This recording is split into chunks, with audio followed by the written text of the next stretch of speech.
Buenas tardes con todos. Mi nombre es el doctor Gonzalo Blanco Rubina, soy el médico ocupacional de Ambipar. El día de hoy nos ha tocado tocar nuevamente el tema de primeros auxilios y qué es lo que tenemos que hacer, cómo actuar, etcétera. Ante todo, agradecerles su participación y tiempo que se han tomado para poder estar presente en la capacitación y poder entender y comprender estos puntos muy básicos en lo que es respuesta de emergencia. Iniciaremos, como siempre, con una frase: una pizca de prevención vale 1 kilo de curación. De igual forma, vamos a comenzar con la terminología de lo que es primeros auxilios. Primeros auxilios es todo procedimiento y técnicas de carácter inmediato que se brinda a las víctimas de un accidente o una enfermedad repentina, ¿no? La mayoría que estamos acá en la capacitación somos personal de respuesta en emergencia voluntaria en el Cuerpo General de Bomberos, y todos hemos participado en alguna vez en lo que es un evento en temas de salud, ¿no? Ya sea por un accidentado automovilístico, alguna caída, contusiones, quemaduras, etcétera, etcétera. Entonces, por eso es muy importante reforzar y refrescar los puntos críticos en este tema, ¿no? Después de ello, vamos a poder visualizar un video en donde vamos a poder diferenciar entre lo que es una urgencia y una emergencia, ¿no? Este es un video, creo que algunos de ustedes ya van a estar en capacitación, es un poco dinámico, ameno, pero lo que yo quiero que se lleve es el contenido, ¿no? La pepa que va a decir ahí. Vamos a darle play. No es lo mismo una urgencia que una emergencia, no es lo mismo manicomio que comió mani. Una urgencia, señorita, no la va a matar, pero efectivamente tiene que pagar. ¿Pagar? Pero poquito, pero poquito. ¿Y cuáles son las urgencias? Se lo digo bailando. Bronquitis, mareo, náusea, congestión nasal, tos y salpullido, dolor de cabeza, garganta u oído, leve indigestión, hasta un ojo rojo. No es lo mismo una urgencia que una emergencia, no es lo mismo un baño turco que un turco se meta al baño. Una emergencia, señorita, no puede esperar, porque tu vida tenemos que salvar. ¿Y cuáles son las emergencias? Se lo digo bailando. Desmayo, convulsión, graves fracturas y quemaduras, ataque de asma, envenenamiento, perder memoria, visión, qué sufrimiento. ¿Y la tos? Esa es una urgencia. Listo. Un video bien gracioso, pero creo que dimos en el punto en poder diferenciar entre una urgencia y una emergencia. Pero para poder aclarar un poquito más, ¿qué significa una urgencia? Se define como una situación de salud que requiere atención inmediata, ¿ok? Atención inmediata, pero que no pone en riesgo la vida de las personas, ¿no? En este tipo de casos, la atención la podemos dar dentro de la primera hora o dentro de las 2 primeras horas, siempre y cuando esta urgencia no se convierte en una emergencia por la gravedad o por las complicaciones que podrían traer, ¿no?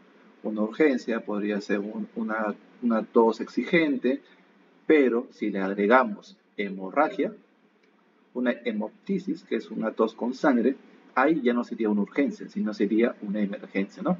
La diferenciación: tos con flema y tos con sangre, ¿no? Diferencia entre una urgencia y una emergencia. ¿Y una emergencia qué cosa es? Es una situación de salud que se presenta repentinamente, ya que requiere tratamiento o atención inmediata y que puede poner en riesgo la vida de una persona. No vamos a comparar un sangrado, una herida de repente en el codo por una raspadura, ¿no? Que podría sangrar poquito o sangrar regular, que un corte en el cuello, ¿no? Donde la sangre sale chisqueteada, ¿no? En este caso, el segundo evento sí es una emergencia porque la pérdida sanguínea es masiva, ¿no? Listo. Entonces, dentro de los aspectos básicos, es lo que nosotros vamos a hablar, lo que nos enseñaron en el ESBAS, ¿no? El tema de aseguramiento de la escena. Aseguramiento de la escena y posterior a ello los pasos, que algunos lo toman como el PAS o el DPA o el ABC, bueno, un diferente tipo de protocolo, pero que en sí te lleva a lo mismo. ¿Y cuál es nuestro aspecto básico? Uno, no hacer más daño del que ya se produjo, ¿no? De repente no tratar de colocar una fractura expuesta, ¿no? Una fractura que se ve el hueso salido, tratar de colocarlo en el mismo lugar. ¿Por qué? Porque obviamente eso lo que va a ocasionar es mucho mayor daño en el tejido de donde se hubo la fractura. Trabajar en equipo y mantener la calma, obviamente. Si nosotros no estamos tranquilos, no estamos serenos, nosotros vamos a poder transmitir ese nerviosismo hacia lo que es tanto al paciente como también a las personas que lo han estado acompañando o familiares, ¿no? Obviamente, si no estamos a cargo de la brigada de respuesta a emergencia en el tema de salud, también vamos a darle inseguridad a todo nuestro equipo de trabajo. No realizar ningún tipo de comentario ante personas extrañas, obviamente también, porque esto puede conllevarnos luego a problemas, uno, problemas legales, otro, a que no confíen en nuestro actuar, como también esto va a conllevar a que la persona que sí pues pudiese estar consciente puede entrar en un estado de shock o de ansiedad y puede comenzar a moverse de manera repentina y lesionarse más. Respetar la condición humana de la víctima, obviamente también, porque puede ser un accidentado hombre, mujer, y deberíamos también respetar el pudor de cada uno de ellos, ¿no? Y el protocolo PAS, el primero P es proteger, ¿no? Ahí va lo que es el aseguramiento de la escena, protegerte tú mismo, el entorno y al accidentado, ¿no? Para minimizar los daños. No es lo mismo actuar ante una persona que se ha caído, ¿no? Desde un talud y está en una zona así como decline y es inestable, tratar de ir corriendo a auxiliarlo porque de repente no sabemos que el piso o la superficie es inestable y ya no sería un accidentado, sino sería dos porque tú entras de manera abrupta y haces que la tierra también se movilice y haga un desplazamiento de tierra, ¿no? Y ya serían dos accidentados. Avisar al 106 o al 116, que nosotros bien conocemos, ¿no? Para poder informar sobre el estado del accidentado, informar sobre el lugar exacto y no colgar hasta que te lo indique. En este caso, estamos en proyectos mineros, proyectos de hidrocarburos o etcétera. Cada cliente tiene los códigos de emergencia, que en este caso podría llegar hacia nosotros mismos o hacia el central de emergencia o de repente al mismo tópico. Y por último, el socorrer, ¿no? Lo que es la evaluación primaria, donde vamos a evaluar lo que es la conciencia y la respiración. Si es que A o B se requiere RCP, se tiene que realizar o se tiene que ejecutar, siempre buscando también nuestra seguridad, ¿no? La evaluación secundaria es la evaluación de cabeza, tronco, extremidades, donde vamos a evaluar heridas externas o futuras fracturas, ¿no? Donde la persona, una vez que sabemos que está consciente, vamos a este segundo paso, ¿no? No mover, si es posible, para poder minimizar lo que también son las consecuencias o los efectos postraumáticos. Y para ello vamos a complementar esta explicación con un videito en referencia a este punto.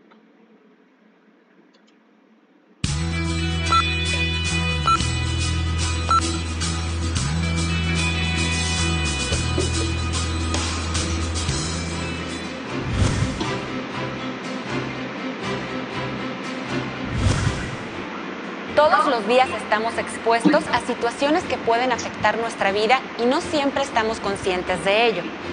Imagina que en un hermoso día soleado de verano vas conduciendo en una autopista. Tu pareja sonríe y hacen planes a futuro. La charla es interrumpida por... Ambos son testigos de un accidente. Un vehículo sedán atropella a un ciclista.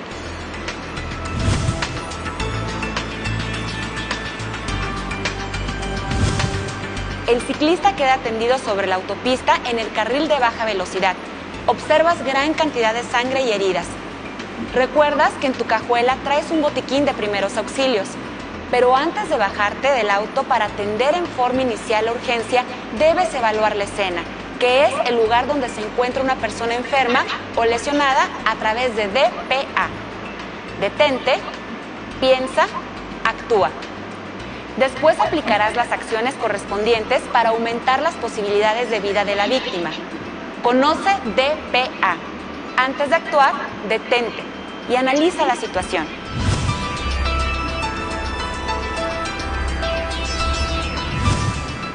Al encontrarte sobre la autopista, ¿cuáles son las posibles amenazas que puedes enfrentar?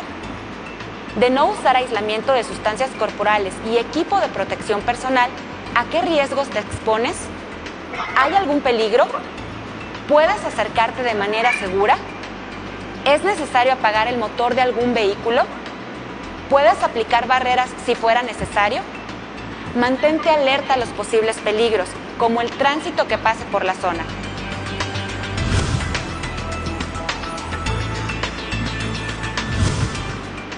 Después de observar la escena, piensa, para elaborar un plan de acción, ¿puedes mantenerte seguro mientras ayudas? ¿Qué atención de emergencia se necesita? ¿Cuál es la importancia de activar el servicio médico de urgencias? En nuestro caso, el SAMU 106. No pierdas de vista ningún detalle. Una vez elaborado el plan de acción, actúa. Comienza a proporcionar a la víctima la atención médica. Permanece tranquilo aún en las situaciones más desesperadas y estresantes, actuando de manera rápida. Aprovecha la oportunidad para presentarte, calmarla y mencionarle que hay personas que se están ocupando de ella, que los servicios de urgencia han sido avisados. De acuerdo a tu entrenamiento, posibilidades y equipos con los que cuentas, asiste a la víctima sin perder el tiempo. En todo momento, mantente alerta. Antes de ingresar al lugar donde se produjo el accidente, debes tomar las precauciones para controlar los posibles riesgos. Para ello, usa el equipo de protección personal, que es el conjunto de elementos y dispositivos diseñados específicamente para protegerte contra accidentes y enfermedades que pudieran ser causados por agentes o factores generados con motivo de tus actividades de trabajo y de la atención de urgencias. Protégete de agentes patógenos transmitidos por la sangre y fluidos con guantes de látex o nitrilo, gafas y mascarillas de bolsillo. Recaba información sobre el terreno mediante la evaluación de la escena, la observación de la familia y de los testigos. Como primer respondiente, no debes convertirte en una víctima más. Sabemos que la atención médica prehospitalaria es la forma más eficiente para estabilizar las condiciones de la víctima en situación de perder la vida. Pero antes de correr para prestar ayuda, debes analizar la situación y determinar las medidas de seguridad con la finalidad de establecer tu integridad y la de los demás en el área. Esto se hace a través de DPA para identificar los riesgos potenciales de la escena. No olvides que si la escena no es segura, hay que hacerla segura. Listo, chicos. Este es un video complementario a lo que hablamos, en Desvas, ¿no? Es un video sencillo. Comentarles también que un error muy común, que a veces cuando uno tiene experiencia o no, anteriormente no auxilia un tipo de eventos con descarga eléctrica, ya sea doméstica o laboral, no por un rayo, sino por un tema de temas de enchufes, toma corriente, etcétera. A veces tratamos de auxiliar de manera rápida a la persona que sabemos que se ha electrocutado, pero no nos fijamos precisamente si es que la persona aún sigue conectada hacia el punto de contacto, ¿no? Y ahí lo primero que uno tiene que hacer es tratar de aislarlo a ese punto de contacto eléctrico para recién poder actuar y darle los primeros auxilios, ¿no? Porque si no ya seríamos dos personas que estaríamos electrocutados si lo tocamos cuando todavía está en contacto con el fluido eléctrico. Listo. Ahora, intoxicación. Hablamos de intoxicación, que es la reacción del organismo a la entrada de cualquier sustancia tóxica, ¿no? Cualquier sustancia tóxica, podría ser llamado como veneno, que causa lesión o enfermedad y en ocasiones la muerte, ¿no? Dependiendo del tipo de sustancia en la cual nosotros hemos estado en contacto, van a ser diferentes lo que son las presentaciones de los síntomas, como también diferente el manejo de los primeros auxilios. Un ejemplo, una toxicidad del amoníaco, si ingresa por vía ocular, o si que tenemos contacto vía ocular, se va a producir lo que es el lagrimeo, el arrojo de ojo, se va a poner bien rojo el ojo, a veces no vamos a poder ni siquiera visualizar las cosas, Si es por vía digestiva, va a haber dolor abdominal aumentado, muy intenso, diarrea, vómitos, hasta podríamos llegar a tener excretas con sangre. Si es por vía respiratoria, vamos a tener dolor torácico, tos, inicialmente es una tos seca, luego posterior a esto va a comenzar a ser una tos productiva en pequeñas cantidades, disnea, que es la dificultad respiratoria, sibilancia, que es el silbido que se produce cuando nosotros respiramos, ¿no? Va a comenzar a sonar en esa forma, ¿no? Dolor de garganta, que también es el primer contacto que tiene el producto químico o producto tóxico con nuestro cuerpo, ¿no? Porque inicialmente pasa por la boca, pero luego choca con las paredes posteriores de la garganta, ¿no? Y es por eso que se produce el dolor de garganta. Si es por vía cutánea, vamos a tener quemaduras graves, ¿no? Y vamos a tener también lesiones en lo que es las uñas, los labios, de color azulado, que es la cianosis central o periférica, que esto también va relacionado con un tema de afectación de la vía respiratoria. En este caso, independiente de que sea el producto, si el contacto ha sido de manera por la piel o ha sido de manera digestiva o inhalatoria, vamos a retirar todas las prendas que ha estado en contacto, que ha estado utilizando el trabajador en sí, ¿no? Retirarlo, pero siempre nosotros haciendo uso de un EPP, ¿no? De hacer uso de los guantes y si podemos tener un equipo de protección completa también, ¿no? Lavar con abundante agua, en este caso en un proyecto minero tenemos las duchas, o sea, las duchas de emergencia, ¿no? Que en sí es un mecanismo para poder eliminar cualquier tipo de sustancia que no está en contacto con nosotros y evitar lo que es el vómito. Evitar con el vómito cuando se ingesta, ¿por qué? Porque si bien es cierto causó una irritación al momento de ingresar en nuestro organismo por la vía digestiva, también va a producir el mismo daño o más daño cuando sale a través del vómito. ¿Por qué? Porque va a causar una reacción inflamatoria por el mismo producto como también por los ácidos gástricos que tenemos en nuestro estómago. Y cuando es por inhalación, ¿no? Si la víctima no está respirando, administrar oxígeno a 6 litros con máscara de reservorio, que en algunos proyectos mineros ya está contemplado como parte de su estación de emergencia, como uno de sus ítems a colocar. Una vez hablado sobre esto, vamos a pasar con un videito corto también para hablar sobre lo que es intoxicación en forma general, ¿no? ¿Qué hacer en caso de intoxicación? Si se ha inhalado, comido o tocado algo y la persona presenta reacciones como dolor de cabeza, vómito, mareos, alteraciones cutáneas y desorientación, entre otras, puede tratarse de una intoxicación. Comúnmente nos intoxicamos con alimentos, bebidas, medicamentos o exposición a venenos y sustancias químicas. Por esto, lo primero que debemos hacer es mantener la calma. Segundo, si la persona se ha desmayado o no está respirando, se debe llamar al número local de emergencia. Tercero, en caso de un tóxico inhalado como el monóxido de carbono, la persona debe tomar aire fresco de inmediato. Cuarto, en caso de un tóxico en la piel, se debe retirar cualquier prenda que haya estado en contacto con el tóxico. Asimismo, la piel debe ser enjuagada con agua potable durante 15 a 20 minutos. Quinto, en caso de tóxico en los ojos, enjuagar con agua potable durante 15 a 20 minutos.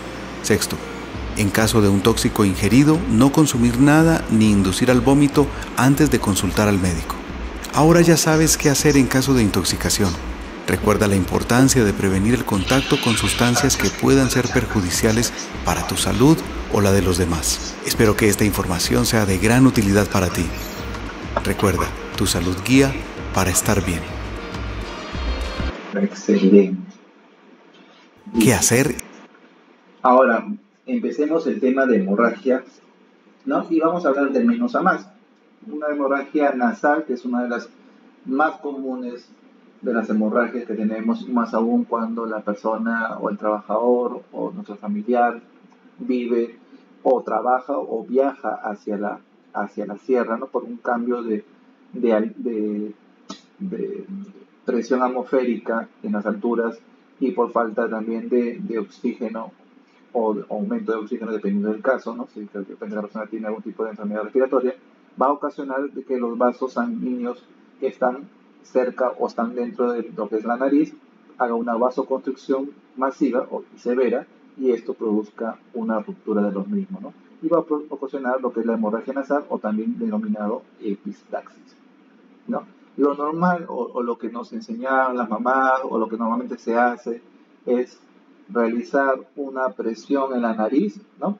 La presión en la nariz de lo que son los cornetes, a la altura de lo que es el tabique, presionamos de manera fuerte y lo que anteriormente se hacía era inclinar la cabeza hacia la parte posterior, ¿no?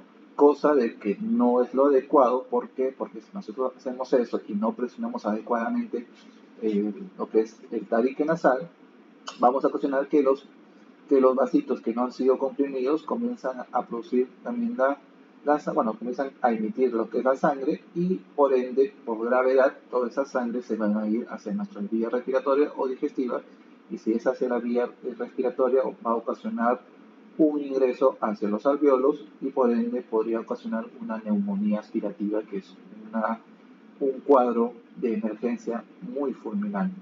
Entonces, ¿qué es lo que se tiene que hacer? Es, si desean estar parados, estar sentados, presionarse lo que es la tabique nasal o inclinar la cabeza hacia la parte de adelante, ¿no? En esa forma, para poder nosotros también poder respirar, vamos a tener que respirar por la boca, obviamente porque la nariz va a estar tapada, ¿no? De esa forma, nosotros vamos a poder evitar de que el sangrado continúe, ¿no? ¿Cuánto tiempo? Pues es independiente de cada persona. Podríamos mantenerlo de 1 a 2 minutos y la persona podría ya tener una detención de este sangrado, como también podemos tener hasta 5 minutos dependiendo de cada una de ellas, ¿no? Si la persona tiene problemas de coagulación va a demorar un poquito más y si en todo caso nosotros podemos realizar ¿cómo les podría indicar? Un taponamiento nasal con lo que son gasa, ¿no? Lo podríamos introducir en cada orificio y al mismo tiempo hacer la compresión del mismo, ¿no? Como un dato adicional, pero no les recomiendo si es que no ustedes están preparados o no tienen un servicio de emergencia, se podría hacer el uso también de la epinefrina, tratar de meterle un par de gotitas en las gasas, ¿no? Para poder producir una vasoconstricción de los vasitos que están sangrando y hacer de que se detenga más rápido, ¿no? Eso también es un tema de que es un poco de controversia porque puede ayudar a detener la sangre como también podría empeorar la circulación de lo que es el tabique nasal. Entonces, eso es un dato para que sepan, pero nosotros como personal de respuesta a emergencia no tendríamos que hacer esa actividad, ¿no? Como personal de salud, personal médico en mi caso, yo sí lo podría hacer porque estoy capacitado para poder manejar las complicaciones que podrían tener el mismo. Entonces, nosotros vamos a tener, si hablamos de hemorragia y sacamos de epistaxis, dos tipos de hemorragia. La primera hemorragia, sería la externa, ¿no? Donde se visualiza la salida de la sangre hacia la parte de fuera del organismo, y la hemorragia interna cuando nosotros no podemos visualizar hacia dónde está yéndose la sangre, pero a un determinado tiempo ya el organismo nos da cierta sospecha, ¿no? Por ejemplo, un accidentado, imaginémonos, como yo les contaba anteriormente en otras capacitaciones, un accidentado de tránsito, ¿no? Donde el conductor se choca de manera frontal y el timón queda presionado contra su abdomen. Esto hace de que internamente pueda haber ruptura de vasos, arterias grandes y posterior a la descompresión ocasionado un sangrado intenso, ¿no? Entonces, en este tipo de casos, en este tipo de emergencia, lo primero que nosotros tenemos que tener es siempre dos vías periféricas permeables para poder dar el volumen a nivel sanguíneo y evitar lo que es la descompensación tanto de los riñones, del corazón como también del cerebro, ¿no? Y tenemos dentro de lo que es las hemorragias, la hemorragia arterial, que es una hemorragia como se puede chilete, comienza a salir un montón, este es de un color más rojo vivo, rojizo, ¿no? Lo que es la hemorragia venosa, que es un tipo de sangrado de menor fluidez, digamos así, no es chileteado, pero la coloración ya es un rojo oscuro, ¿no? De lo que es el sangrado capilar, ese es por lo general un sangrado escaso, ¿no? Bien mínimo, y por lo general es por escoriación o raspadura, ¿no? De esos tres tipos de casos, ¿cuál es la más mortal? ¿Cuál creen que ustedes que sea? La arterial. ¿Por qué? Porque así como sale de forma brusca la sangre, de forma brusca también se pierde la misma, ¿no? Entonces eso, dependiendo también de qué tipo de arteria sea, la arteria femoral, que es la principal, donde si hay un corte en esta parte de la arteria, el sangrado es masivo, ¿no? La arteria yugular, lo que es a nivel de las muñecas, también tenemos arterias y puede producir sangrado muy masivo. El tratamiento para este tipo de casos, ¿no? ¿Qué es lo que tenemos que hacer? Siempre nos indicaron, lo primero es la presión directa, ¿no? En donde se esté visualizando la salida de la sangre, haciendo uso de guantes y de gasa, hacemos una presión directa. Ponemos la gasa, colocamos y presionamos fuerte hasta que se detenga. Podríamos colocar lo que es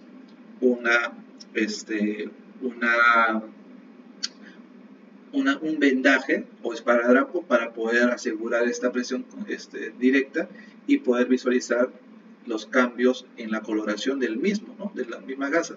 Si nosotros vemos de que la coloración sigue aumentando, se sigue manchando, obviamente no hemos detenido por completo el sangrado, hemos detenido de manera parcial. Y eso es lo que tenemos que hacer en la siguiente actividad, que es la presión indirecta. ¿Cuál es la presión indirecta? Es la presión a través de lo que es la arteria más próxima hacia el centro de nuestro cuerpo. Si tenemos una herida, como se visualiza ahí debajo de la muñeca, la arteria más próxima sería la arteria femoral, ¿no?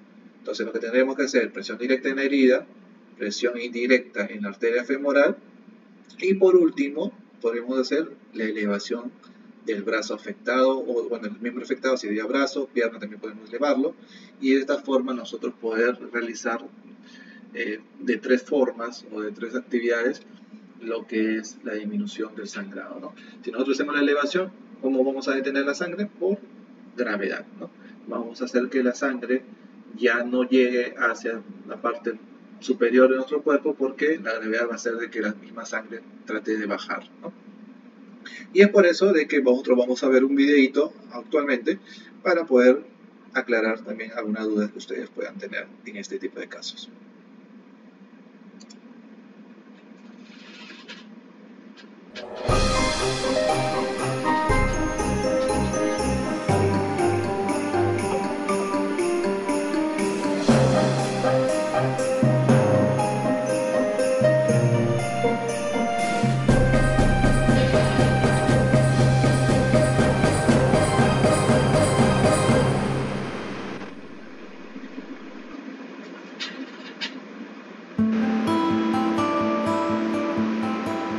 Hemorragias. Las hemorragias son pérdidas anormales de sangre de los vasos sanguíneos. Esta pérdida de sangre puede ser al exterior o en una cavidad interna del cuerpo. También se pueden dañar diferentes tipos de vasos sanguíneos. La mayoría de estas no desencadenan ningún proceso de naturaleza mortal, aunque cuando la cantidad de sangre perdida es importante, pone en peligro la vida de la persona. Las hemorragias son posibles de clasificar de la siguiente manera: por su tipo: arterial, sangre roja y brillante; pulsátil, esto es al ritmo de los latidos del corazón, es grave debido a que se pierde gran cantidad de sangre;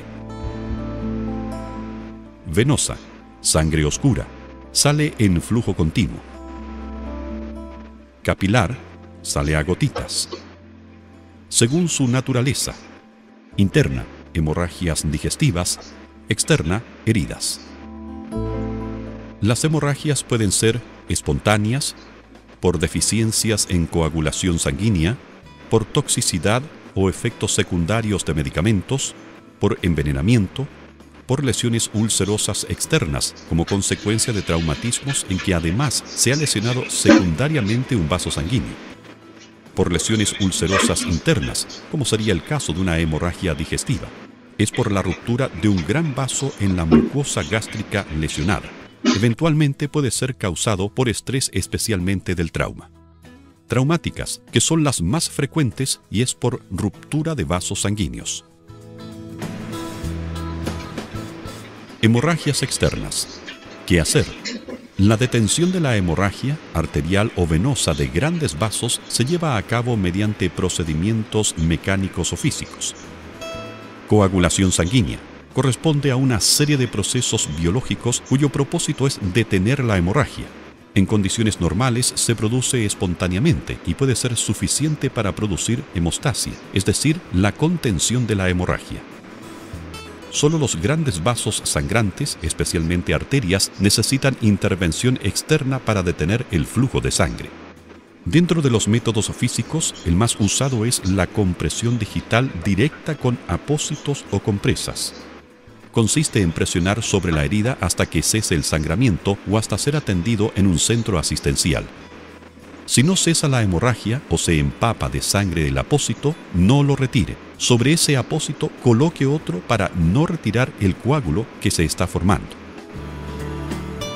Otro método oclusivo puede ser el comprimir los puntos de presión que corresponden a las arterias humeral y femoral. Consiste en ubicar la arteria y manualmente presionarla contra el hueso, bloqueando de esta manera la irrigación sanguínea a la extremidad. Si el sangramiento es capilar, como en el caso de una quemadura tipo B o una erosión o abrasión, hay que cubrir con apósitos y comprimir suavemente con un vendaje. Si el apósito se empapa de sangre, no lo retire, coloque otro encima y vuelva a vendar. Esto es válido para todo sangramiento, ya que si se retira el apósito ensangrentado, retiraremos el o los coágulos en formación, reagudizando la hemorragia. Si la lesión hemorrágica es distal en una extremidad, siempre reduce el sangramiento la elevación del miembro afectado. Siempre traslade al afectado a un centro médico para su atención. Hemorragias internas. Son aquellas en que la sangre se vacía en alguna cavidad interna del organismo. Evaluación. Signos y síntomas de shock, es decir, piel pálida y fría, pulso débil y rápido, alteración de la conciencia, respiración agitada. ¿Qué hacer? Poner al accidentado en posición horizontal. Vigilar permeabilidad de vía aérea, permitiéndole una buena respiración. Abrigarlo y protegerlo del suelo. Traslado rápido a centro asistencial. Hemorragia nasal o epistasis. Comprimir aleta nasal de fosa sangrante. Mantener sentado con cabeza de frente o ligeramente hacia adelante. Respiración bucal de parte del paciente. Aplicar compresas frías sobre nariz, frente y cuello. Soltar lentamente al cabo de 10 minutos. No sonarlo. Si persiste el sangramiento, traslade a un centro asistencial para taponamiento.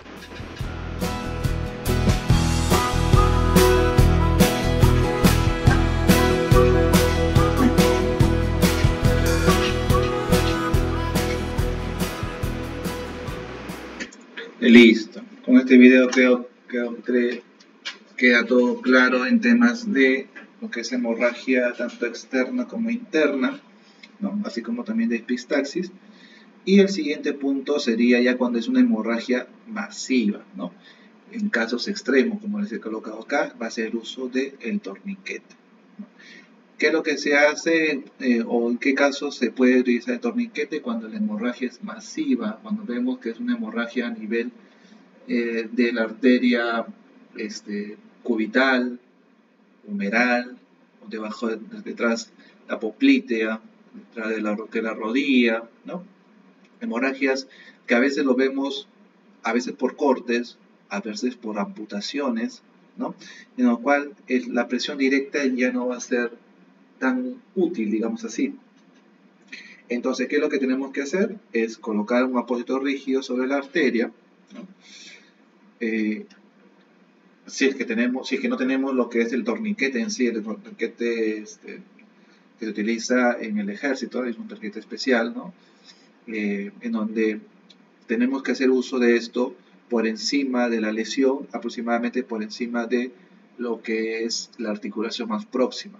¿Cuánto tiempo es lo que se tiene que utilizar? Es aproximadamente hasta 120 minutos. Podríamos hacer uso de este torniquete, ¿no? Siempre colocando, ya sea si utilizamos el dispositivo especial, ¿no? Hay una parte de la lengüeta que se puede colocar la hora en la cual se hizo uso del torniquete, como si no tuviésemos eso en caso de una emergencia afuera y veamos que representan en esas circunstancias. Podemos utilizar cualquier tipo de correa, cualquier tipo de tela y hacer uso de algún tipo de palo, lapicero o objeto largo y duro, ¿no? Entonces, colocar en este tipo de casos la hora del uso del torniquete, podemos utilizarlo en el mismo brazo por encima o de la pierna, o en todo caso un lugar más visible en lo que es la frente, ¿no? Y esto ya anteriormente que fue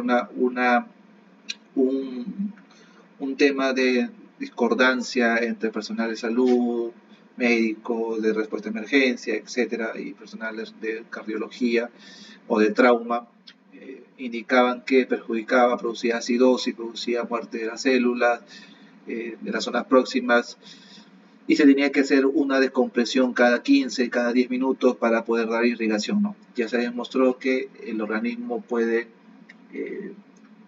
irrigarse de manera secundaria a las zonas próximas del torniquete hasta aproximadamente 120 minutos, ¿correcto? Entonces, si en caso de nosotros queramos hacer uso de esto, no dudemos, nosotros somos personal capacitado, lo que hemos llevado el AJA, lo que es el PHTLS, sabemos de que esto sí o sí se tiene que hacer. Y para abundar un poquito más sobre el tema, vamos a ver un video en referencia a este punto. ¿Qué tal? ¿Cómo estás? Soy el doctor Jorge Magallón Mariné del Colegio AFEME. En esta ocasión se trata de un paciente masculino, 35 años de edad, que presenta una hemorragia exsanguinante en muslo, tercio distal de fémur. ¿Qué hacer con este paciente? ¿Cómo o cuáles son los métodos para contener una hemorragia? ¿Qué nos dicen los manuales en la actualidad? Bien, el primer método, recuerden ustedes, es la presión directa. Y si esta no logra contener la hemorragia, tenemos que colocar un torniquete de tipo CAT de uso militar, que son varios los comerciales. Poner el torniquete en la parte proximal. Vean, tiene una cinta donde ustedes pueden ajustar lo más justo que se pueda. Generalmente requiere más que esté más justo, digamos, el área de la pierna que del brazo. Pegamos bien el velcro y luego trae aquí una especie de lápiz donde yo puedo girar o voy a girar hasta 3 vueltas. Normalmente con 2 vueltas deja de sangrar y voy a atorar aquí, ¿sí? Poner aquí una cinta. ¿Cuánto tiempo puede estar el torniquete? Bueno, pues hasta 120 minutos en general. Anteriormente no se usaba el torniquete, pensábamos que provocaba acidosis, problemas vasculares o de nervios. En la actualidad, la segunda opción después de la compresión es el torniquete. En algunos casos, como conflictos armados, inmediatamente se coloca un torniquete. Debemos colocarlo en los primeros minutos antes de que el paciente esté descompensado y eso muestra una sobrevivencia del 96%. Si el torniquete se coloca ya una vez que el paciente está hipotenso con datos de descompensación, la supervivencia solo del 4%. Así que no puede faltar en nuestros botiquines, en mismas escuelas, en los hogares, tener un torniquete de estos de uso comercial. Y bueno, decíamos primero la presión directa. Si esta no cede, colocar el torniquete, no lo vamos a aflojar como antes se hacía cada 10-15 minutos, se va a quedar colocado hasta llegar al área de urgencias. Si esta es una hemorragia exsanguinante importante, generalmente arterial, va a requerir cirugía. Entonces va a quedar el torniquete colocado hasta que lleguemos, o el servicio prehospitalario, lleguemos a la sala de urgencias. Recuerden que ahora pues el abordaje ya no es solo el ABC, ya lo veíamos en nuestro diplomado de prehospital. Un abordaje, al hacer una inspección visual, si había una hemorragia, inmediatamente hacer presión, el XABCD, ¿de acuerdo? Si quieres saber más sobre estos temas, visita nuestros diplomados y cursos, estamos para servirte. Iniciamos este próximo mes. Que estén muy bien, saludos. Listo, más claro que el agua, ¿correcto? Ya tocando el tema de hemorragias masivas, el tema de hemorragias simples, vamos a tocar lo que es la incrustación de objetos en nuestro cuerpo. Creo que esto también es una emergencia que ya hemos visto en la práctica como bomberos. La mayoría de nosotros hemos visto personas que se caen de un segundo piso, tercer piso y justo caen sobre algún tipo de objeto rígido y a veces sin punta, filuda, a veces simplemente con un borde simple, pero que hizo contacto con una superficie de nosotros de parte blanda. En este caso, por ejemplo, en la imagen que visualizamos es una incrustación de un tubo metálico en lo que es el glúteo, posiblemente sea por caída de altura, en donde visualizamos que tiene, como también podríamos visualizar, un ingreso y una no salida del mismo objeto, ¿no? Entonces, lo primero que tenemos que realizar, si estamos totalmente capacitados cuando es un objeto largo, es poder minimizar el objeto haciendo procedimientos muy perspicaces, muy seguros de acortamiento de esos objetos, ¿no? Si vamos a hacer algún tipo de corte con algún tipo de herramienta de poder, tenemos que asegurar que la persona no sufra algún tipo de quemadura por el chispeo de lo que son las brasas del corte, como también por el aumento de temperatura del mismo, ¿no? A veces nos preocupamos por el chispeo de las brasas, pero más no nos preocupamos porque se caliente el tubo metálico. En este tipo de casos lo que se recomienda es proteger de manera física toda zona donde podría caer la chispa, pero al mismo tiempo aplicarle algún fluido, si tuviésemos cloruro, si tuviésemos agua de cajón o agua de bidón o cualquier tipo de agua, poder utilizarlo para poder enfriar y reducir este tipo de objetos. Una vez que ya tengamos reducido este tipo de objetos, lo siguiente que se tiene que hacer es asegurar, ¿no? Asegurar lo que es el mismo objeto. Imaginémonos que no es en la nalga lo que está incrustado a este objeto, sino sería un cuchillo en el pecho. Ahí lo que tenemos que hacer es asegurarlo en el mismo lugar para que este objeto extraño no se movilice y no haga más daño. Lo que no debemos realizar, compañeros, es retirar el objeto. ¿Por qué? Porque si nosotros retiramos el objeto por sí, en sí mismo, cuando ingresó, ya hizo un corte interno, ya hizo un corte de vaso. Y por ende va a tener que sangrar, porque se rompieron vasos, arterias, venas, lo que sea. Pero al mismo tiempo este objeto sirve como una manera de compresión directa en la misma zona. Si nosotros retiramos este objeto del cuerpo, lo que vamos a ocasionar es que esos vasos que están comprimidos por el mismo objeto que había sido ingresado en el cuerpo, va a hacer que nuevamente se aperturen estos vasos rotos, estas arterias rotas y comience a sangrar masivamente. ¿Ok? Entonces, lo primero que tenemos que hacer es no retirar el objeto, inmovilizar o estabilizar el objeto en el cuerpo y poder controlar la hemorragia, ¿no? Controlar la hemorragia con lo que es la compresión directa o lo que es la colocación de lo que son gasas. Si en algún momento se requiere utilizar algún torniquete, también podríamos hacer uso de un torniquete, dependiendo del tipo de lesión, ¿no? Y si es un tema del pecho, nunca retirarlo, el cuchillo o el objeto que está en el pecho, porque podríamos ocasionar un neumohemotórax, ¿no? El pulmón o la capa que está por afuera del pulmón, esa capa se llama la pleura, el espacio pleural, se comienza a llenar de aire externo y al mismo tiempo se comienza a llenar de sangre de los vasos que han sido rotos internamente, ¿no? Por eso es muy importante este punto y poder manejarlo con pinza. El otro punto muy importante es el tema de lesiones osteomusculares. Que muchos de nosotros, a pesar de ser personal de respuesta a emergencia, no somos ajenos a ese tipo de lesiones, ya sea por parte de la actividad laboral que realizamos o ya sea por algún tipo de actividad deportiva que hacemos también en proyecto, en casa o en donde sea, ¿no? Y dependiendo de dónde sea la lesión es que va a tener su denominación o su diagnóstico. Si es una lesión a nivel del músculo, va a ser un desgarro muscular, ¿no? Que es como si fuese una pequeña ruptura de los tejidos musculosos y va a ocasionar un dolor muy intenso. Por lo general esto se le encuentra en los deportistas, ¿no? O en los que son aficionados al gimnasio, pueden producir este tipo de lesiones, ¿ya? En lo que son, ¿cómo le podría decir? Lesión cerca o en la misma articulación, porque las partes más proximales del hueso, las partes más distales, digamos, proximales o distales dependiendo de la ubicación del cuerpo, se unen con otro hueso y forma una articulación, puede ser de 1, 2 o 3 huesos, hace de que este tipo de unión se salga de su lugar, ¿no?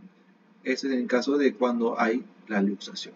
Un ejemplo clásico es una luxación de hombro, en donde a veces vemos que un hombro con el otro, uno está más caído que el otro y se ve como una figura cóncava, así en forma de U, y se ve que está todo caído, todo su brazo, ¿no?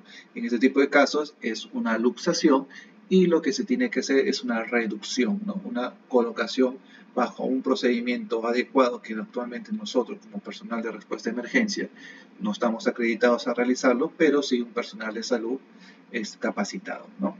Eso es lo que es luxación. Lo que es esguince es una lesión en lo que son los ligamentos, en la imagen de la izquierda, ¿no?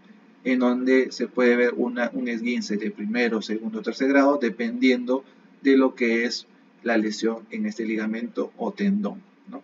El tendón a veces se estira demasiado o se dobla demasiado y hace que tengamos microfracturas o rupturas de este mismo objeto. Y por último tenemos lo que son las fracturas, que obviamente es lo que nosotros conocemos mayormente en los accidentes automovilísticos, cuando hay una pérdida de continuidad del hueso, ¿no? Puede ser una fractura expuesta, una fractura no expuesta, ¿no? Y dependiendo del caso es también el manejo que nosotros vamos a realizar. Cuando es un tipo de fractura, como ya dije, es la ruptura parcial o total del hueso, vamos a tener ciertos sintomatología. ¿Qué síntomas vamos a tener? Dolor intenso, deformidad de la zona, vamos a verlo más abultado o vamos a verlo en forma de U, dependiendo de la fractura. Por ejemplo, visualizamos en la imagen del jugador de fútbol, en la mano derecha, donde su pierna o su muslo con su parte inferior de su pierna están en formas distintas en su eje, ¿no? Hay hinchazón o edema, hematoma, que es la coloración morada, violácea, y dificultad para movilizar el miembro afectado, ¿no?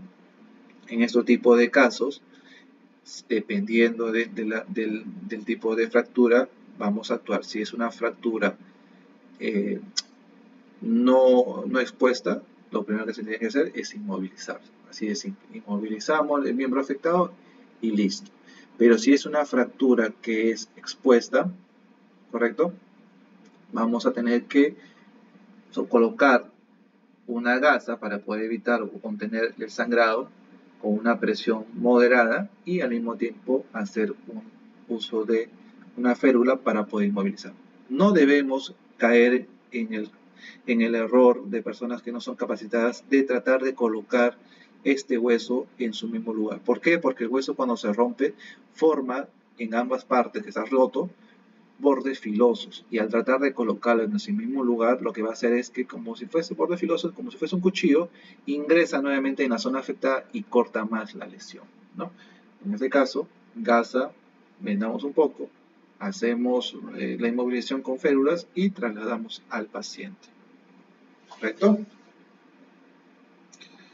Entonces, y en lo que es la otra parte que no son fracturas, ¿qué es lo que vamos a realizar? Es lo siguiente. Coloque bolsas de hielo sobre la lesión durante periodo de aproximadamente 20 minutos para reducir la inflamación.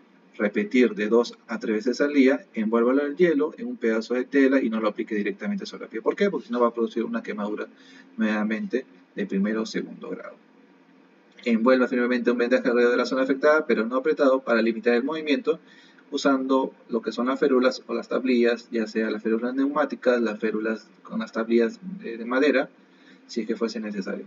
Ahora, en este tipo de casos, ustedes me preguntarán, doctor, pero cuando nosotros tenemos algún tipo de lesión, a veces nos dicen utilizar compresas frías o compresas calientes. ¿En qué casos debemos realizar una compresa fría? Piensen, ¿en qué caso podemos utilizar una compresa fría? ¿Y por qué?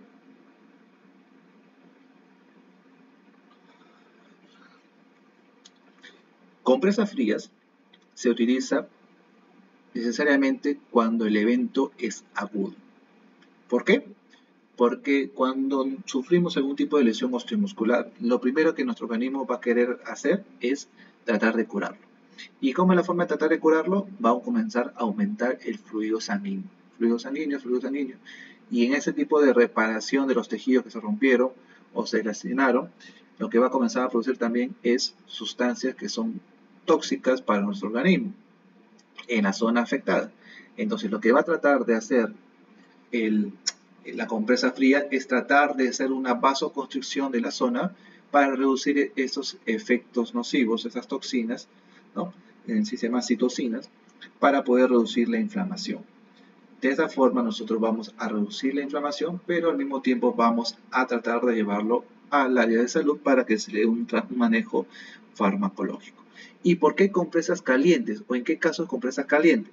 Cuando son compresas calientes es en el caso cuando nosotros ya tenemos un tipo de lesión crónico. Ya tiene 2-3 días y ya la zona ya ha sido atacada en su momento o ha sido bombardeada con fluido sanguíneo para hacer la reparación, pero al mismo tiempo ya es demasiado esta reacción y comienza a hincharse, comienza a ponerse de forma moreteada o edematizada, ¿no? Entonces lo que se trata con las compresas calientes es tratar también de hacer que las zonas que alrededor estaban en la lesión llegue un poco más de sangre, pero es una sangre que es buena, ya no es una sangre que se quedó en la zona lesionada, que es una sangre coagulada, sino tratar de hacer que fluya esa sangre coagulada, hacer que fluya esas toxinas que han quedado aún haciendo daño y aún tratando de recuperar el cuerpo, pero al mismo tiempo hace daño,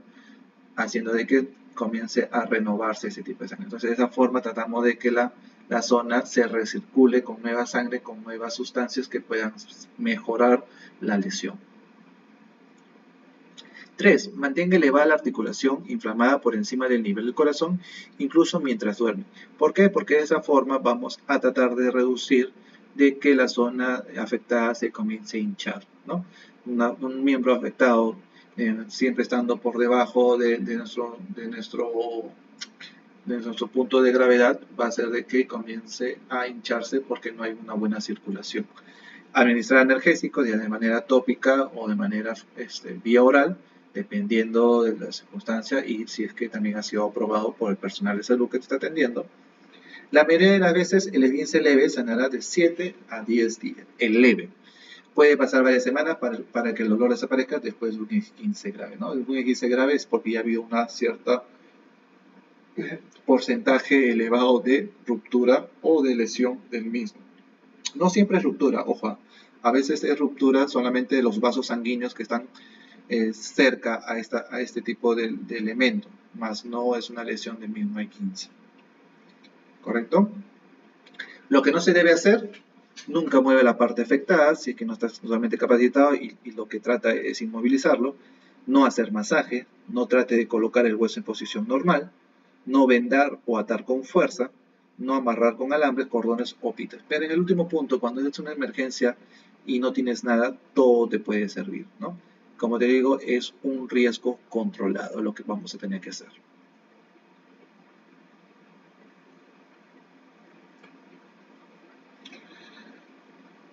Ahora vamos a ver un resumen de este tipo de lesiones. ¿Qué hacer en caso de luxación, esguince o fractura? Los accidentes pueden ocurrir en cualquier situación, y si bien muchas veces no suelen tener mayores consecuencias, en ocasiones pueden causar lesiones graves en un músculo, hueso o articulación. revisa algunas recomendaciones sobre qué hacer frente a un accidente. Luxación. Lesión de una articulación en la que los extremos de dos o más huesos se salen de sus posiciones normales. Esguince. Lesión que afecta tendones y ligamentos de una articulación. Fractura. Pérdida de la continuidad de un hueso. Puede ser expuesta cuando sale el hueso y deja una herida en la piel. Produce deformación y mucho dolor. Recomendaciones. Si sospechas de una lesión grave en un músculo, hueso o articulación, inmoviliza la parte lesionada. Puede haber una herida, cambio de coloración en la piel, sangramiento o deformidad. Para inmovilizar, usa tablas, periódicos enrollados o cartón como férulas. Estas deben ser rígidas. El largo de las férulas debe sobrepasar la articulación por encima y debajo de la lesión. Cubre con gasa estéril en caso de existir heridas. No manipules, ya que puede haber una fractura expuesta. Amarra con tiras de tela, corbatas, pañuelos, cinturones o vendas. Usa tela o venda suave para poner entre el miembro fracturado y la férula. La inmovilización no debe cubrir la lesión, para observar durante el traslado. Inmoviliza la extremidad sin cambiar su posición. Luego, mantener en alto. Si la lesión es en la extremidad inferior, no retirar el zapato para evitar movimientos innecesarios. Si la lesión es en una extremidad superior, retirar anillos y pulseras antes de que se produzca inflamación de la zona. No realizar masaje ni aplicar pomadas. Calmar el dolor con frío local con una bolsa de hielo o cold pad envuelto en una toalla. No colocar el hielo directo sobre la piel. Cuando no esté seguro de cuál es la lesión, se debe tratar como si fuera una fractura. Traslada a un servicio de urgencia manteniendo la inmovilización y la extremidad en alto. Intenta conocer si la persona tiene alguna enfermedad, alergia o usa medicamentos y entrega la información al recibir la atención profesional. Si es tu salud, es la alemana. Listo, chicos. Un tema fácil, ya de uso cotidiano en sus emergencias médicas, tanto en el trabajo como en la parte bomberil. Y vamos a pasar ahora a un punto que creo que lo hemos visto en muchas ocasiones cuando ingresamos a los incendios, ¿no? Lo que son las quemaduras, ¿no? En este punto, ¿qué cosa es una quemadura? Es una lesión en la piel debido al contacto o exposición de un agente peligroso. No hablemos de fuego únicamente porque no es la única forma de poder tener una quemadura, ¿no? Podemos tener quemadura de contacto. Primero, por el fuego. Segundo, por productos químicos, que por sí son corrosivos. Tercero, por agua hirviendo. Cuarto, por contacto físico, por frío o por calor. Si hablamos por frío, podemos hablar por contacto con hielo, por estar en zonas muy heladas, ¿no?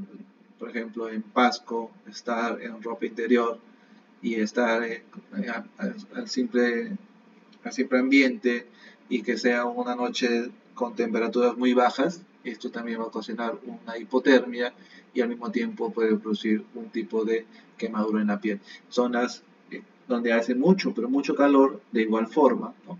Exposición a los rayos ultravioletas, a la radiación solar, va a ocasionar que tengamos desde quemaduras de primero hasta el tercer grado, dependiendo del tiempo de exposición, y vamos a tener ese tipo de lesión.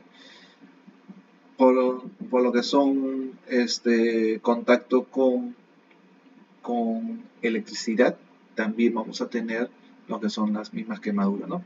Pero por lo general en este tipo de casos vamos a tener quemaduras puntuales, digamos así, porque siempre la corriente eléctrica va a buscar por dónde ingresar y por dónde salir. Entonces en este tipo de casos vamos a tener un punto de ingreso que es demasiado quemado y un punto de salida que es moderadamente quemado. Por lo general este tipo de casos es quemadura de tercero a cuarto grado. Entonces quemadura de primer grado, ¿no? Cuando es una quemadura superficial, prácticamente en este punto es una quemadura con enrojecimiento, con poco volumen, no se agranda, no se dematiza, ¿no? Pero sí causa un dolor moderado.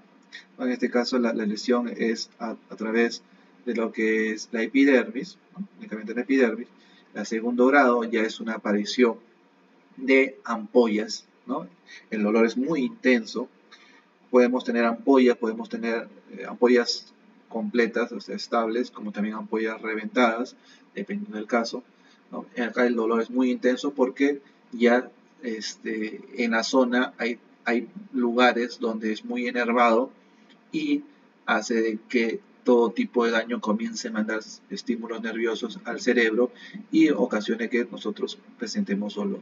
La quemadura de tercer grado es una quemadura ya donde prácticamente no hay mucho dolor, ¿no? ¿Por qué? Porque prácticamente todas las partes de la piel han sido arrasadas, ¿no? La epidermis, la dermis, la hipodermis han sido arrasadas y al mismo tiempo los tejidos nerviosos también han sido destruidos. Entonces, si al ser destruidos en la zona afectada el tejido nervioso, no hay forma de cómo comunicar de que hay dolor, ¿no?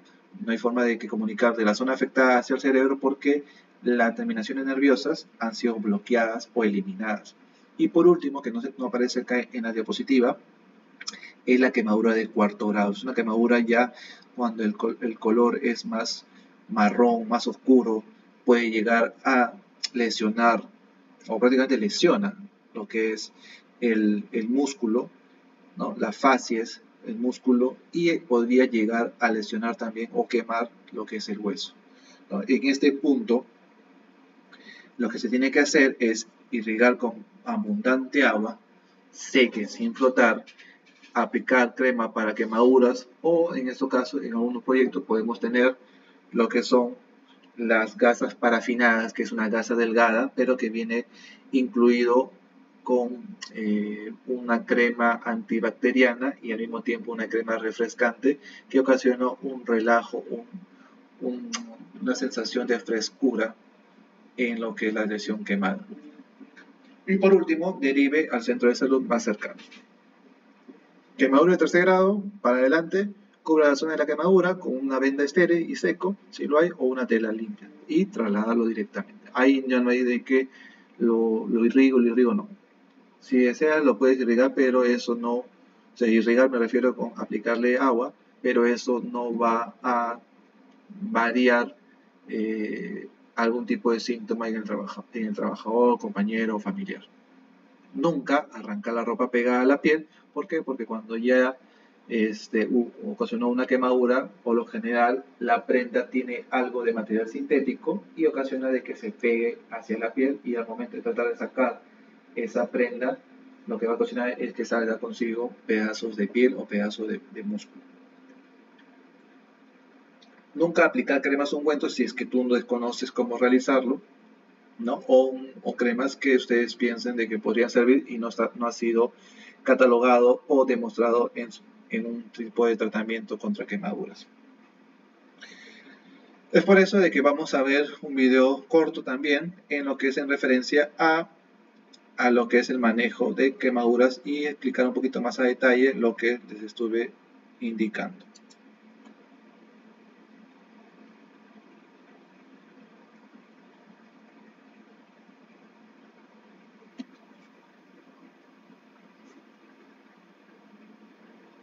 Las quemaduras son lesiones de la piel causadas por el calor, sustancias químicas, electricidad o radiación. Su médico recomendará un tratamiento basado en el tamaño de su quemadura y las capas de piel afectadas por la quemadura. La piel tiene 3 capas principales: la epidermis, la dermis y la hipodermis, o capa subcutánea que contiene grasa, vasos sanguíneos y nervios. Debajo de la piel hay tejidos como músculos, fascia y huesos. Las quemaduras de primer grado o superficiales solo afectan la epidermis. El estilo de la quemadura aparece rojo y seco, sin ampollas, y se siente un dolor ligero. Las quemaduras de segundo grado o grosor parcial afectan a la epidermis y partes de la dermis superior y dermis inferior. El sitio de la quemadura está rojo y húmedo y es posible que presente ampollas, hinchazón y que se sienta mucho dolor. Las quemaduras de tercer grado o de grosor completo se extienden por toda la dermis y llegan hasta la hipodermis. El sitio de la quemadura aparece con un color disparejo que varía de blanco a marrón, con una textura seca y curtida. Ya que la quemadura es muy profunda, causa poco o ningún dolor. Las quemaduras de cuarto grado implican la destrucción de todas las capas de la piel y en ocasiones se extienden hasta el músculo o hueso subyacente. Estas quemaduras son marrones, secas, carbonizadas y casi siempre indoloras. Puede tratar una quemadura de primer grado remojándola en agua fría por unos cuantos minutos. Para aliviar y proteger el tejido, aplique una pomada antibiótica y cubra con una banda limpia y seca. Puede tomar acetaminofeno o ibuprofeno para el dolor. Trate una quemadura de segundo grado remojándola en agua fría por varios minutos. Aplique una pomada antibiótica para evitar que se infecte y cúbrala con una venda limpia, seca y antiadherente. Cambie la venda todos los días y asegúrese de que sus manos estén limpias. El acetaminofeno o el ibuprofeno pueden ayudar con el dolor y la hinchazón. Si tiene una quemadura de tercer o cuarto grado, vaya inmediatamente a un departamento de emergencia. Si es posible, eleve la parte quemada de su cuerpo hasta una posición más alta que su corazón. También deberá buscar atención médica si su quemadura tiene más de 3 pulgadas de diámetro, o si está ubicada en su rostro, manos, pies, ingle, nalgas o sobre una articulación principal.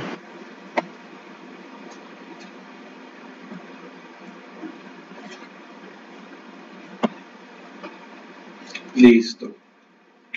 Ahora lo que vamos a ver como ya uno de los últimos puntos a tratar va a ser el tema de maniobra de Heimlich, ¿no? Ese es un punto muy importante, muy difundido, creo yo, en lo cual si se hace una adecuada maniobra, una adecuada ejecución del acto, puede salvar muchas vidas. Yo en mi experiencia profesional, como también como médico, como también bombero, en varias oportunidades he hecho tipo de maniobras, hasta en el tema laboral. Por ejemplo, un antiguo jefe regional de la empresa Techin, un argentino, mientras que comíamos ceviche, ¿no? Ceviche con camote, cancha, pescado, todo eso, sufre un atragantamiento en proyecto. Estábamos como a 2 horas de algún tipo de apoyo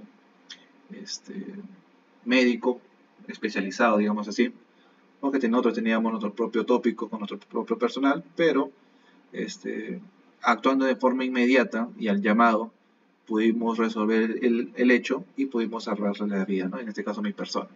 Entonces, ¿en qué caso se va a realizar la maniobra de Heimlich? La maniobra de Heimlich se va a realizar en caso de obstrucción de la vía aérea. Si nosotros queremos saber en qué casos o cómo darnos cuenta de que la persona se está atragantando, hay un signo muy notorio y a nivel universal, así en la China, la Conchinchina, o en la India, o donde sea, la persona atragantada siempre se va a tratar de tocar el cuello, ¿no? Como signo de atragantamiento o de ahogamiento, sí o sí. Ahora, ¿en qué casos vamos a actuar y en qué casos todavía no vamos a actuar? Va a ser en 2 diferentes situaciones. La primera situación es un atragantamiento parcial. ¿Cuándo es un atragantamiento parcial? Cuando el lumen o el orificio de la vía aérea no se ha taponeado al 100%. Hay un cierto porcentaje, 25-30%, de que todavía puede haber un ingreso y salida de aire, ¿no? Eso que no quiere decir de que la persona lo que va a poder realizar es poder pedir auxilio, hacer ciertos gestos o ciertas palabras, sonidos, entre entendible y no entendible, pero va a poder comunicarse y pedir apoyo, ¿correcto? En este tipo de casos, la maniobra de Heimlich no se realiza. ¿Qué se va a realizar? Es indicar a la persona que se está atragantando que simplemente comience a toser. Tosa, tosa, tosa, tosa, tosa, hasta que lo impulse. No tratar de darle palmadas. Bueno, este es un tema también controversial en realidad. Yo me voy por la parte de que si es que nosotros damos palmadas en la parte posterior del tórax, vamos a ocasionar de que la persona comience a, si bien es cierto, podría elevarse es el objeto que está obstruyendo, pero es mucho más probable por la gravedad es que comience a descender más. Y debemos saber de que la vía respiratoria, mientras más va descendiendo hacia los pulmones, el orificio se va haciendo más corto, o sea, el lumen es más pequeño. Entonces, si a un inicio, digamos, a 1 centímetro de la garganta era de 2 centímetros de lumen o de orificio, ya a unos 7 o 10 centímetros de la garganta hacia abajo, y el lumen o el orificio ya no va a ser de 2, sino va a ser de repente de 1. Y ese pedazo de carne o de papa o de lo que sea que se ha metido, ya no va a hacer lo mismo que arriba. Baja y ya obstruyó todo. Y se vuelve una obstrucción total. Entonces, en casos de obstrucción total es donde nosotros vamos a realizar la maniobra de Henry. La maniobra de Henry, lo primero que se tiene que realizar es ponernos en la parte posterior. Bueno, primero tranquilizar a la persona, obviamente, eso lo hablaba al inicio, decirle que le vamos a apoyar y que siga nuestras instrucciones. Vamos a poner una parte posterior, vamos con nuestro pie, que es el dominante, vamos a tratar de aperturar o de distanciar sus pies del paciente para poder colocarlo en medio de los dos y así tener un punto de apoyo en caso de que la persona pierde conocimiento. Esa persona se va a desvanecer y lo que voy a hacer conmigo es de que mi cuerpo y mi rodilla y mis piernas van a servir como si fuese un escalón para poder descendiéndolo hacia el piso y poder hacerle el RCP en caso de que sea una obstrucción total y el paciente esté inconsciente. Si el paciente está inconsciente, obviamente la persona, la vía respiratoria es mínima y se va a tener que hacer RCP. Pero si todavía está consciente, lo que vamos a hacer el siguiente paso es, ya aperturamos las piernas, los pies, vamos con la mano dominante, vamos a hacer en forma de puño, vamos a visualizar la boca del estómago, unos 2 a 3 centímetros por debajo de la boca del estómago, vamos a poner nuestro puño cerca a la boca, a esa zona, y con la mano no dominante vamos a hacer un tipo de cubrimiento de la mano dominante y hacer una presión hacia atrás y hacia arriba. ¿Cuántas veces nosotros vamos a realizar ese tipo de acto? Las veces que sea necesario hasta que la persona pueda expulsar el objeto que estaba obstruyendo. ¿Correcto? Ahora, ¿en qué casos o cómo podemos actuar? Disculpen, ¿cómo podemos actuar si es que nosotros estamos solos o tenemos a una persona gestando o una persona que es de volumen abdominal muy grande y no podemos hacer ese tipo de cubrimiento, ¿no?, por nuestros brazos cuando llegamos? Si estamos solos, tenemos que realizar una maniobra personal en buscar el borde de una silla o el borde o la esquina de una mesa y hacernos una presión hacia adelante y hacia abajo. Recuerden que una persona cuando se está asfixiando o tiene un bloqueo total de la vía respiratoria, es una sensación de morirse. Y el dolor que ocasiona el presionarse solos contra la punta de una mesa o el borde de una silla, si lo hacemos de manera consciente y sin estar obstruido nuestra vía respiratoria, es muy doloroso. Pero al momento de realizarlo, cuando estamos en ese tipo de situación, no lo van a sentir. Al contrario, lo va a hacer con mayor fuerza porque se va a ver desesperado y va a hacer de que expulse este objeto. Si nosotros tenemos una gestante, una persona gordita o más alta, lo que tenemos que hacer es echarlo y por encima del abdomen comenzar a hacer una presión hacia la parte del pecho, ¿sí? Una presión hacia adentro y hacia arriba. ¿Cómo te podría decir? Presionamos hacia abajo, pero al mismo tiempo hacia la parte de la cabeza. Ahí está, ¿no? De esta forma hacemos de que comienza a tener una presión positiva el tórax en todo ese tipo de maniobras y haga de que el aire que todavía tiene el pulmón dentro de ellos impulse el objeto y trate de botarlo. ¿Correcto? Listo. Entonces, tocando ese tema, vamos a ver ahora un último video, como un video de resumen de todo lo que hemos ido tocando.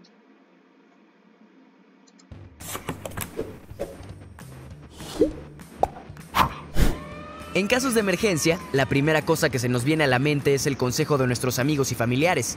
En el video de hoy te enseñaremos la forma correcta de actuar a pequeñas emergencias que comúnmente ocurren en nuestras vidas. Descubre 10 tips de primeros auxilios. Número 10. Si se te metió algo en el ojo y te invade la desesperación, no vayas a cometer ninguno de estos errores. Muchas personas creen que al soplar cerca de un párpado, la basura dentro de su ojo saldrá volando.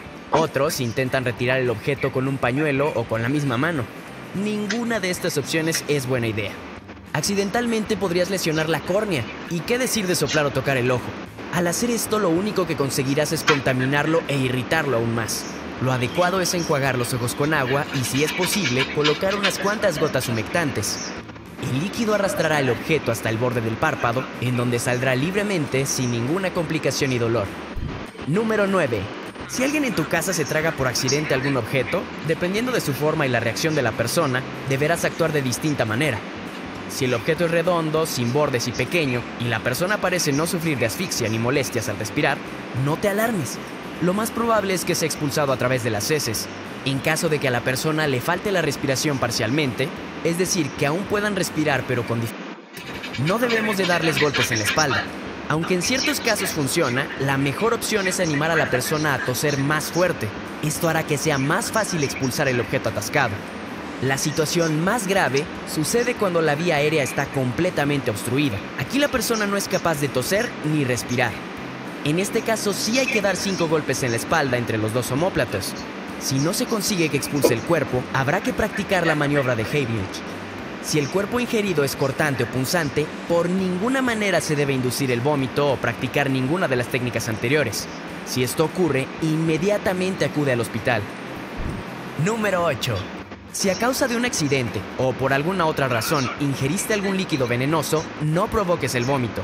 Esto solo agravará las cosas. Lo que sea que hayas ingerido ya ha causado suficiente daño en tu esófago, garganta y demás órganos que hayan estado en contacto con él. Si vomitas, dañarás aún más el tracto digestivo. Tampoco se aconseja beber ningún tipo de líquido. Mucha gente tiene la creencia de que la leche aminora los efectos de la acidez, lo cual es completamente falso. Beber mucha leche causa que tu estómago aumente la producción de ácido y eventualmente empeore los síntomas. Lo correcto es acudir al médico, en donde dependiendo de lo que hayas ingerido, te tratarán correctamente. Lo más común es administrar carbón activado para evitar que se absorba el medicamento. El lavado gástrico también es una opción. Número 7. Otro mito común es que la mantequilla o sustancias grasosas como las cremas o pasta alivian las quemaduras. Lo que hace la mantequilla es refrescar la herida momentáneamente, creando un falso alivio. El peligro, sin embargo, es que la mantequilla y otras sustancias grasosas crean una película al secarse, impidiendo que la herida respire y regule su temperatura. Lo que debes hacer es mantener la zona quemada dentro de agua fría durante 15 minutos. Esto regulará el calor y hará que cicatrice más rápido. Una vez que el proceso de cicatrización inicie, lo más probable es que te salga una ampolla. Se recomienda no reventarlas, ya que si lo haces sin cuidado, podrías dejar la herida abierta a infecciones. Si te duele y sientes que debes tronarla, hazlo con la ayuda de una aguja esterilizada y drena el líquido en su interior. Una vez que lo hagas, limpia muy bien la zona. Número 6.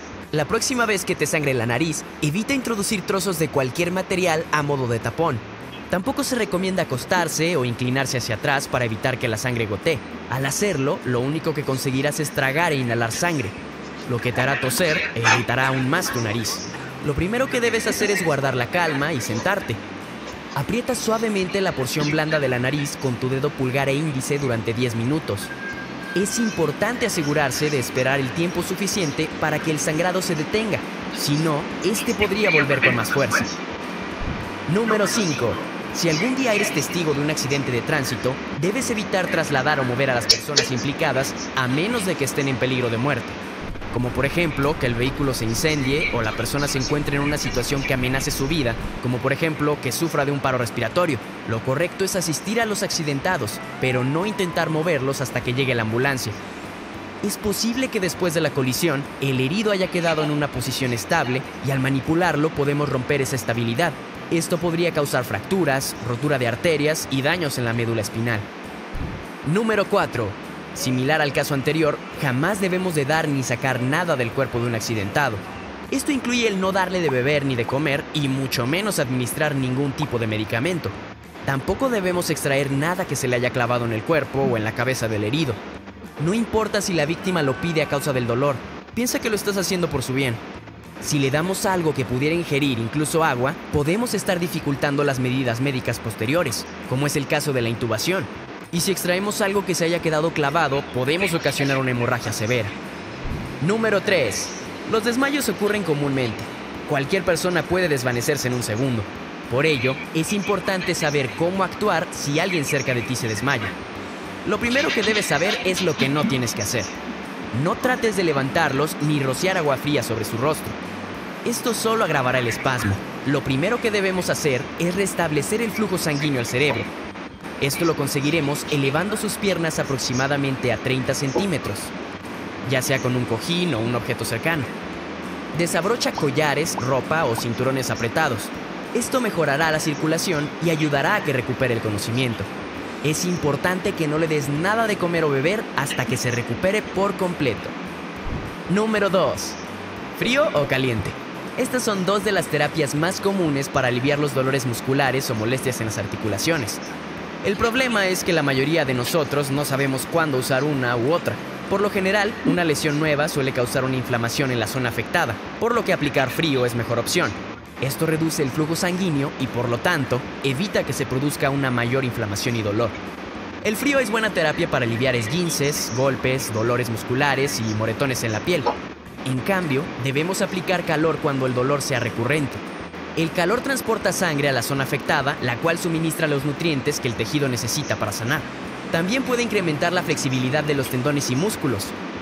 Usa el calor cuando la lesión tenga algún tiempo o se presente con regularidad. Recuerda, lesión reciente, frío. Lesión recurrente, calor. Número 1. Si es la primera vez que ves a alguien convulsionar, no te espantes, solo sigue estos consejos. En primer lugar, aleja a la persona de cualquier objeto cortante o con el que pudiera hacerse daño. Afloja todo aquello que pudiera ejercer presión, como bufandas, corbatas o cinturones. Por ningún motivo trates de parar o evitar la convulsión. Una creencia común es la de colocar algún objeto dentro de la boca del paciente para evitar que se lo trague o muerda la lengua. No lo hagas por nada del mundo. Esto pocas veces ocurre y es más probable que al hacerlo causemos daños en la mandíbula y dientes, y qué decir de asfixiar a la persona. La mayoría de los ataques de epilepsia duran poco tiempo. Estos terminan usualmente después de 1 o 2 minutos sin daño alguno. Si la persona convulsiona por más de 5 minutos, llama a una ambulancia. Listo, chicos. Con este tema ya terminamos lo que son primeros auxilios, y en ese tipo de caso, cuando ocurre un evento, un incidente, debemos realizar el reporte inmediato, ¿no? ¿Por qué es importante el reporte de incidentes de salud? En caso de torceduras, caídas, rebalones o golpes, porque de esta forma vamos a prevenir de que vuelva a ocurrir lo mismo, ¿no? A veces nosotros tenemos el miedo de poder reportar de nosotros mismos el propio trabajo, ¿no? Que nos va a decir algo nuestro supervisor, o nos va a decir algo el jefe, el recursos humanos, ¿no? Pero nos damos cuenta que esto, como te pudo ocurrir a ti, le puede ocurrir a otra persona. Y lo que nosotros queremos es poder reducir esos riesgos, esos peligros de que ustedes puedan tener en el área de trabajo. Por eso, lo que tenemos que hacer es, primero, la comunicación inmediata, ¿no? Comunicar a tu líder en caso de que te haya ocurrido algún tipo de evento o incidente. Luego, acudir a la unidad médica, siempre en compañía de tu líder o alguien que te haya designado por él para que te pueda auxiliar. En este caso, te pudo haber dado los primeros auxilios si no fuese algo grave y puede haberte transportado hacia el punto, ¿no? Siguiente es la atención médica y registro, la cual indica la veracidad de tus síntomas para ver si realmente lo que estás presentando es a causa de lo que te ocurre en ese momento o de repente es una secuela de lo que tú podrías tener, ¿no? Y por último es la realización de lo que es la investigación del incidente, ¿no? Entonces tiene que simular o describir el incidente con tu líder de la planta de tu líder de la obra, tu líder de la compañía, ¿no?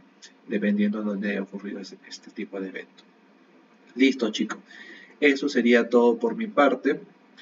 Nuevamente agradecerles su participación en esta capacitación de primeros auxilios. Ha sido un poquito extenso, es un poco más dinámico cuando se hace de manera con prácticas o con simulaciones reales del caso, ¿no? Creo que lo que todos ya hemos vivido cuando hemos estado en los bomberos y hemos podido observar, visualizar y también actuar en emergencias reales. Eso sería todo por mi parte. Gracias por su participación, su tiempo y esperando de que haya sido de su agrado y comprensión toda esta capacitación que les he podido brindar. Ustedes saben, ante cualquier tipo de duda, preguntas ante una emergencia, no duden en llamarme.